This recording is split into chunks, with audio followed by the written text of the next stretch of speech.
বুঝছি। একজন মানুষের, বুঝছো, একটা মানুষ যখন বেড়ে ওঠে, বেড়ে ওঠার ক্ষেত্রে সেই মানুষটা কেমন হবে না হবে, একটা মানুষ বেড়ে ওঠার ক্ষেত্রে কেমন হবে এটার অনেকগুলা প্রভাব হিসেবে কাজ করে। তার মধ্যে হচ্ছে তার সার্কেল। এখন বলতে পারবা বিষয়টা, একটা মানুষের জীবনে সার্কেল কিভাবে তাকে প্রভাবিত করে? সার্কেল, আমি যতটুকু বুঝি বিষয়টা নিয়ে, সার্কেল মানুষকে যে পরিবেশটা সে বড় হচ্ছে হয় বা যেভাবে চলে, আর মানুষ তো অনুকরণীয় বা একজন দ্বারা আরেকজনের মানে একজন থেকে আরেকজন শিখে, এটাই বলা যায়।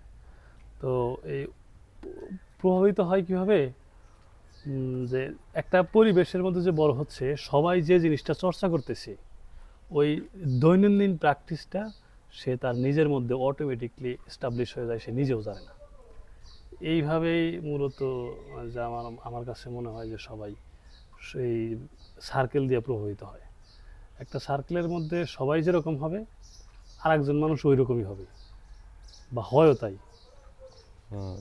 আর হচ্ছে একজন মানুষ যে সে যত ভালো কথাই বলুক বা তাদেরকে আমরা ভালো হিসাবে দেখলেও তার কাছ থেকে আমরা ভালো কিছু আশা করি, আমরা চাই সে এইভাবে কথা বলুক, কিন্তু সে বলে না। এই না বলার কারণের পেছনে সার্কেল থাকে।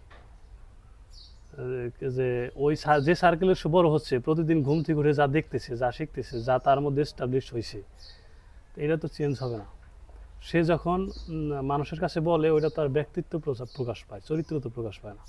ব্যক্তিত্ব আর চরিত্র যেরকম আলাদা, চরিত্র হচ্ছে একজন মানুষের স্বভাব, আর ব্যক্তিত্ব হচ্ছে নিজেকে লুকিয়ে রাখা, যে আমার এই অপরাধ লুকিয়ে আমি এইভাবে নিজের সামনে, মানুষের সামনে প্রেজেন্টেশন হচ্ছে ব্যক্তিত্ব প্রকাশ পায়। তো সার্কেলের মধ্যেই মানুষকে বেশি বলে, সার্কেলটাই প্রভাবিত করে এইভাবে যে সার্কেলটা তার চরিত্র গঠন করে, তার দৈনন্দিন জীবনে, আর তার নিজেকে ডেভেলপ করে, বা ওইভাবেই সে গড়ে ওঠে। এই জন্যই সার্কেল দ্বারা প্রভাবিত হয় মানুষ। বিষয়টা তো এরকমই হয়। ভেবে দেখো একটু পিছনে আরও কিছু মানুষের দেখো, আমরা মানে যে অনেক মানুষের উদাহরণও টানতে পারি যে তারা এইরকম এই জন্য হয়েছে। যেমন বাংলাদেশে হিউজ নাম্বার অফ পিপল সুশীল হয়।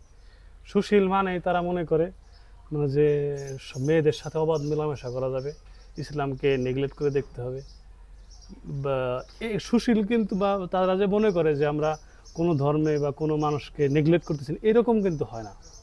মূলত এটা ওরা মানে যদিও এটা বলে যে আমরা কাউরে ছোট করে দেখি না, সবাই সমান এভাবে দেখি, কিন্তু ওরা পেছনে যে চর্চা করে, ওই চর্চার মধ্যে থাকে যে মুসলিমদের ছোট করে দেখতে হবে, এদেরকে দমায় রাখতে হবে, এদের কালচারকে নেগলেক্ট করতে হবে, মানে এইটা ওদের এরকম চর্চা হয় ওদের এন্টারে। কিন্তু ওরা পাবলিক প্লেসে যা বলে ওটা তাদের ব্যক্তিত্ব প্রকাশ করে, কিন্তু এটা ওদের স্বভাব না, বা এটা ওদের চরিত্র না। এরা হচ্ছে টাউট প্রকৃতির মানুষ, মানে দুই ধরনের চরিত্র প্লে করে এই জায়গায়, যে সে মানুষ যেটা এটা প্লে করে না, তার ব্যক্তিত্বটা প্রকাশ করে। এই জন্যই সুশীলরা সবসময় যে ইসলাম বিদ্বেষী বলো বা ধর্ম বিদ্বেষ বলতে খালি ইসলাম বিদ্বেষী হবে, অন্য কোনো বিদ্বেষ হবে না।